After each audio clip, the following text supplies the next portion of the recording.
Today on In the Woodyard, we've got a delivery. It's time to load up some wood, bring home Uncle Benjamin where he belongs. The safe place, my pocket. Actually, my wife's pocket, because she doesn't spend money.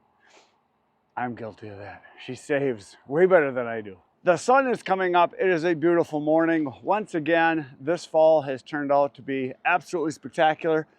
We've been having warmer than usual temperatures. It's been in the low mid 80s now for a couple weeks, and we're in October. So it's just amazing how nice it has been. A lot of clear days. Wood is drying better than ever just because there's sun, wind, no rain for weeks now. It's pretty dry, and it's supposed to stay like that for quite a while. So the delivery season is upon us. Now, this load I'm putting on right now is going to be for 2 face cords or 2/3 of a cord, 2 ricks, 2 ranks, 2 rows of oak. We're going to fill up the baby dumper, and it's going to be all oak because that's what he wants. Now, this guy buys every year for me. He usually buys a full cord or 2 face cords. He's got a small, real small wood stove that he feeds. He wants some oak to get through the night and a little longer burn, but he wants small stuff, which is what I hear all the time. Now, for those of you that heat with wood, especially guys that have bigger wood stoves or boilers, a lot of the wood you're going to see here, you're going to think is just ridiculous on how small it is, but that is the size my customers want. I sell very little wood to people that heat. It's maybe a dozen, 15 customers out of a couple hundred, so a very small amount. And those people even have smaller inserts, small wood stoves, nothing real big. I got one customer that has a wood boiler that wants bigger, oversized stuff. She buys a semi-load every year, so that's a pretty good customer. I'm going to be going after more of those eventually. I'm going to be doing some processing where I go right into the trailer, the bigger trailer, and deliver the wood directly without touching it, and that's on my to-do list. Right now I'm just trying to move inventory, get it out of here, and deliver to all my customers that I've been delivering to for a long time. Kind of clear out all this, and then we're going to start doing some processing of wood for boiler people, because I have a few people that have contacted me that are interested. And what I'm going to do is the fact that I can take it from log form, process it right into cuts and splits into a trailer and deliver it. I'm going to adjust my price accordingly, depending on, you know, how long they want their splits, how long the pieces, how big they want them to be. But I'm going to adjust down because there's going to be a lot less handling. I won't have to have storage. I won't have to have, you know, bins to dry the wood in. So it's going to be a different product line entirely, which I'm looking forward to. It's a lot of fun to process and deliver, That's going to be a lot of fun. And I think there's a huge market out there that I'm going to go after because I've got a processor. And the deal I have with Blockbuster is that I've got this 1520 right now.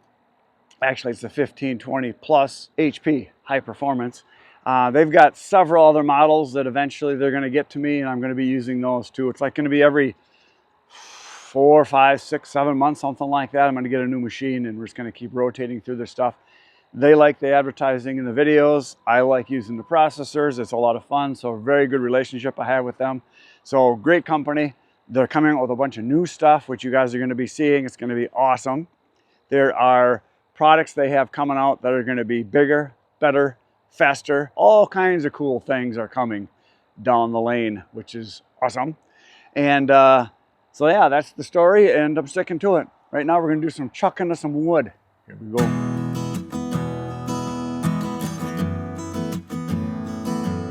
There it is. The wood is loaded. It got warm out. The sun came up and it got toasty fast. It was nice and cool this morning, but it's already getting hot, so I think I'm going to start peeling layers off. Well, not right now. So these are the size of pieces that my customers want. Right here. 3 by 3, 4 by 5, you know, stuff like this size. No bigger than this for the most part. If the lady of the house can pick it up with one hand, or if the kids can pick it up, little kids as in, you know, 3, 4-year-olds, they can pick it up and handle it, it's about the right size for what my customers want. Now, there are people that want pieces that are monstrous, but that is not my customer. Like I said many times on the channel, I've talked about it a lot, that the people I'm selling to are buying entertainment wood. I call it drinking wood. Wood for the patio, for their smokeless stove, or if they've got a built-in fire pit, for their fireplace, for going camping. They don't want pieces that it takes 3 people to lift. Now, for those of you that heat with wood, bigger sometimes is better, sometimes, but not all the time. Like I said lots of times also, if you take a 20-inch round, leave it whole, and make sure it's dry, which is going to take years, that's going to produce the same amount of heat as if you were to chop those into 8, 10, 12 pieces. It's the same amount of fuel, same amount of heat. However, if you leave that piece big, solid in a round, or maybe just split it in half, and you try to burn it in 6 months or a year, the inside is going to be wet. And a lot of people that have wood stoves or boilers think, oh, that's a great chunk of wood because it'll last all night because it kind of smolders. Well, that's what it's doing. It's smoldering because it's having to burn that moisture out of the wood off before it can burn. So you're losing 30% at least in your heat. So if you want to cut 30%, maybe 40% more wood, go ahead, burn wet wood, burn green wood. But if you want high efficiency, you want as maximum amount of heat, a good clean burn, something that's not going to gum up your stove and your pipes and all your stuff as far as how your wood stove or your boiler works. And if you want it to be all gummed up and eventually not work, go ahead, burn some green wood. A lot of people think that that's good because it lasts longer. It lasts longer because it's not burning efficiently. It's a fact. If you doubt me, talk to guys that install wood boilers and furnaces for a living that service them. They will tell you the truth, the facts. Because there's a big misconception that great big green wood is great because it lasts so long. Well, it's because it's wet. Pretty simple. But there's a lot of people that think that's good wood. If you're the kind of person that wants to cut it and burn it without having to split it or spending an extra time to knock it down so it dries, that's fine. You're going to save time on that end, but you're going to spend more time cutting more wood, having to have more wood to burn. It's a fact. Just the way it is. And I know this is going to offend a lot of people, but that's just the way it is. Now, the other thing I want to bring up, because for those of you that might be new to the channel, you see I've got these big bins here that I have all my wood in. I've got 1, 2, 3, 4, 5, 6, 7, 8, 9, 10, I think there's 11 bins. And they range in size from 3 pallets wide, and I think that one is almost 30, 40 pallets long. And then down to the smaller ones like this one here. This is 1, 2, 3, 4, 5, 6. 1, 2, 3, 4. So it's 4 by 6. 4 wide, 6 long. This is one of the smaller ones, works great. And there's a big, huge debate again about stacking versus piling. This is piling, which is what all the full-time professional, 100%, lots of employees selling semi-loads of wood a day. This is what they do. They have it in big piles, big cones, right on the ground. They don't touch it. They process it into a pile, they scoop it up, they tumble it, goes into a delivery truck, they deliver it. They don't touch it. Now, if you like the exercise, then go ahead and stack it. However, if you stack it, your dry time is going to increase because you're basically layering everything tight together. Kind of like if you took a book and you stuck it into water and got it soaking wet. If you were to fold that book and just set it down where it's closed, it's going to take a long time to dry. Now, if you were to take that book, fan it out, open it up so the pages can breathe, sun can hit it, wind can hit it, it's going to dry faster. That's the easiest way I can explain it. Because it's loose in these piles, air flows through it and it dries great. Now, what I do when I'm pulling wood from these bins is I try to cream off the top. Kind of like when I was a kid, we got raw milk from the farm and we would cream off the top, take the cream off. My mom would make delicious stuff with it. And then we'd have the regular milk that we used to drink, or we would mix some percentage of the cream into it just so that we got some good tasting milk, some good thick stuff. So I've taken the top off, and then as I go along over, say, a month of taking wood from a particular bin, or I go from bin to bin, that wood is exposed even more. So I'm taking layers off, layers off, layers off. So as it sits here over, say, it takes a month for me to empty a bin out because I'm taking some from this bin, I'm taking some from the bin over there, some from the bin over there, some from the bin over here. And each of these bins, I'm kind of taking the top layer off as I go. So the top layer of wood is the stuff that is weathered, it's gray, the sun has been on it, the wind has been on it, and it's drying really fast, really fast. I don't cover the wood until it's totally dry, if I cover it at all. I sell it so fast, I turn it over that I really don't need to cover it because I'm not storing it for years. And that's one of the other things, that if you're cutting your wood or splitting it into big halves or full rounds or just quarters that are pretty big, it's going to take longer to dry. This stuff dries faster, and I get asked all the time on the channel, how long does it take wood to dry? How long does it take oak to dry?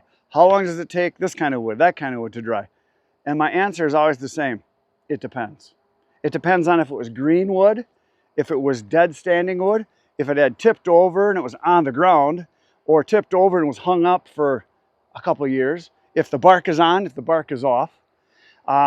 It depends on the size of your rounds and the size of your splits.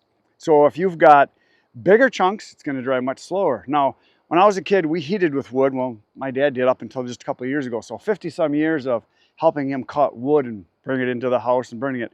We had a real big firebox, and we could put in two about 22, 24-inch pieces. It was about 4 feet deep. You could put one all the way to the back, one in the front, and then you could go about 3 high and about 2, 3 across. So it was a pretty big firebox. We had big wood. And the reason we did is my dad cut a lot of green trees because we had lots of trees on the land that would either break off or they would start to die. So it wasn't like dead. It was just dead. Or he was clearing out a fence line, or he was clearing out somewhere in the woods where he wanted to put a road in, that kind of stuff. So we always had wood, but we were always 2, 3, 4, and as many as 7 years ahead on our wood. So the wood had a long time to dry. So if you've got big chunks, great big ones, in general, if you are stacking your wood and you've got bigger chunks that say are 10, 12 inches, say you're splitting a 20-incher in halves or quarters, it's only going to dry about 1 inch a year if you're stacking it and it's all covered up. So it's going to take longer to dry, and that's just the way it is. So, all right, we're going to go deliver this load now.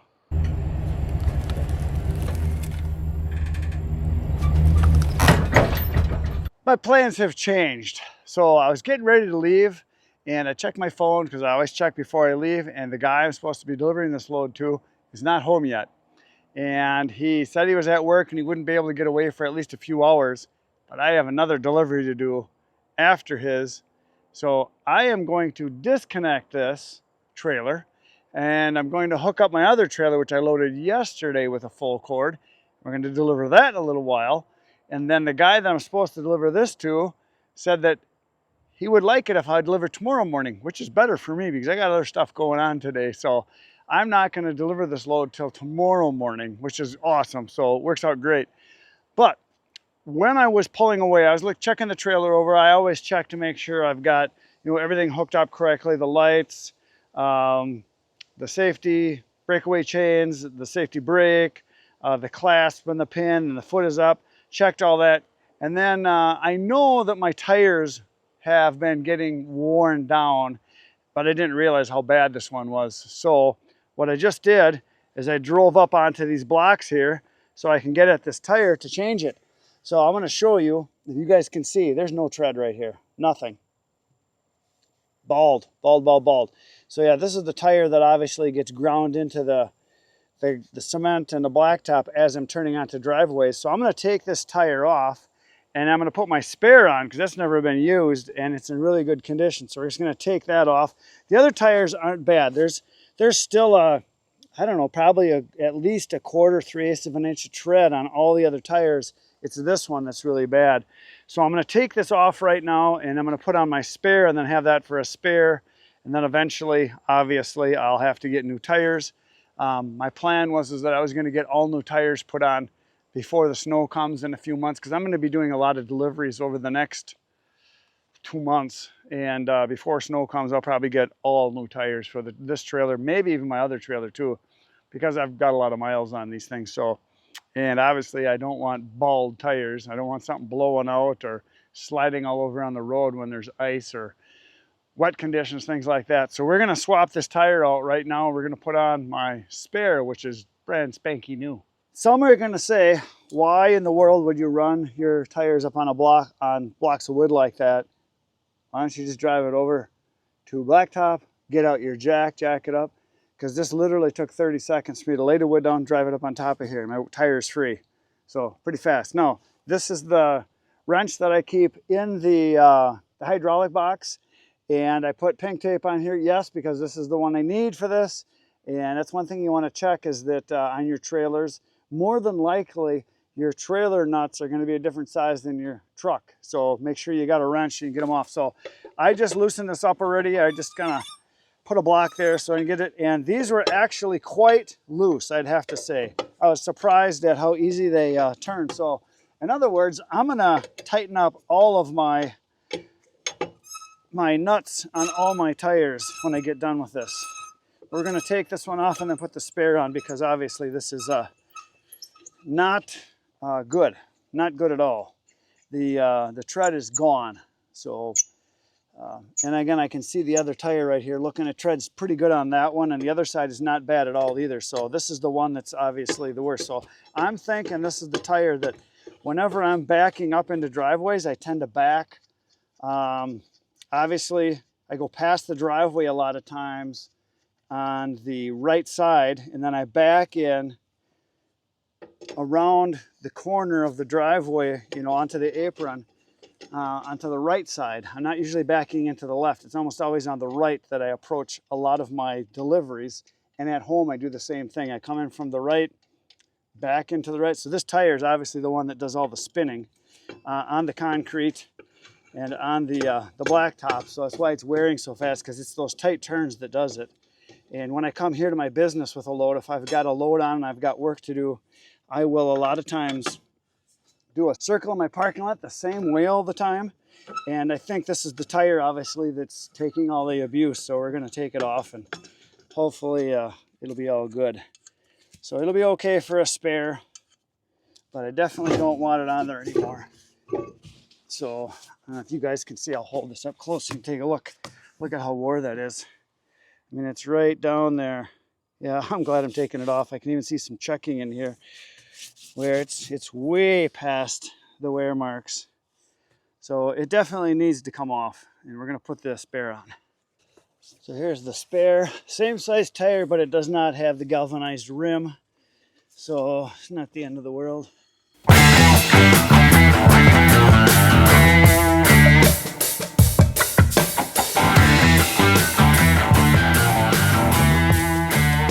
Here we go. Pretty darn tight. Obviously, I'm going to tighten up the rest of them, or check them at least. And then after my delivery today, I'll go and I'll check this one again, because I think the delivery is like, at the end of the day today, it's like 30 miles I got to go. So I'll check it after I get back, which is, I think they say after you put new tires on, you're supposed to do like 50 miles. Correct me if I'm wrong, but I know you're supposed to check them again just to make sure. So way better tread. So I can see by comparing the old tire to the new one, I would say this has still got about 60% life left compared to the spare that I just put on. And the other side is very similar. So I think I'll be good probably through this winter, but that spare's got me kind of worried. I'm almost thinking maybe I'll take it in and just get a new one and then change it out and then have my spare again. But sometimes it's kind of nice to get your spare tire into the rotation so you get some miles on it, save your other tires, because by using your spare, you're going to gain on your other tires, you know, an extra 20% maybe of life if you get your spare into the rotation. So as long as you keep it, you know, inflated properly and all that kind of stuff. So I think we're good on this. We're going to tighten these other ones up now. So let's just see if they're loose at all. I haven't checked them yet. Oh yeah. Got a little bit on that one. That one's pretty tight. That one's tight. That one's tight. So it was just this one that was a little loose. There we go. Let's go check the other side. So there we go. There's the spare put on, and it's a good thing I checked all the nuts, because over on this side, every single one of these back ones here, I got about a quarter turn on, and 3 of the 5 on this one, I got a quarter turn on. The other 2 were tight, so I haven't checked them in a while, so I'm glad I did. Now I know they're good, so all I got to do is when I go past a gas station, I'm going to stop, air them up. I got my pressure gauge with me, so I go to a gas station, I'm going to check them and then put any air that they need to go in. I did check it not too long ago, probably maybe 2 months ago, so it's probably time to check it again. You know, if you trailer a lot, you should check your your tires fairly often because you know you want your load to stay in. You don't want to have problems on the road. So we're going to disconnect this right now. We're going to leave it here for tomorrow. And I'm going to go hook up my other trailer. It's over there. You can see it way in the distance. That I loaded up yesterday. I'm going to hook that up and we're going to go do a delivery to my other customer right now.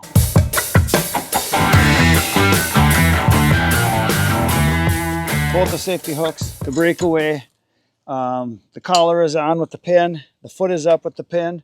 And just got to remember to take my lock and my keys. Down the road we go.